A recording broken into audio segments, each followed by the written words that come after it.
looking forward that in the near future we're going to sort of help empower more widows.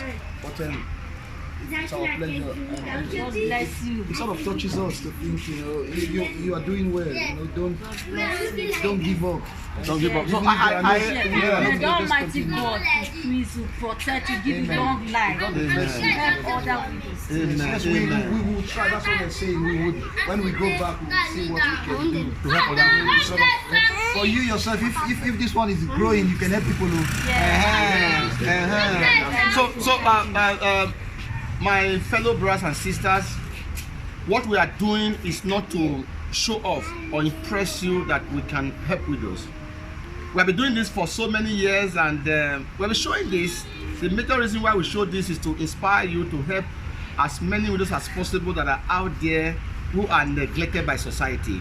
I'm happy that our friends from all the way from Scotland, they saw what we are doing, and they came all the way from Scotland with their own money. They came with their own money to support this work. I want you to be encouraged. I want you to be inspired. Together, we can make this world a better place. Our target is to lift 10,000 widows and indigent mothers out of poverty. And I believe that with your support, that dream will be able to, we can achieve that dream. God bless you richly. I appreciate you, my brother. I appreciate you, my friends. Thank you so much for believing in us and coming all the way from Scotland to be a part of this vision. God bless you richly. Thank you, thank you, thank you, thank you.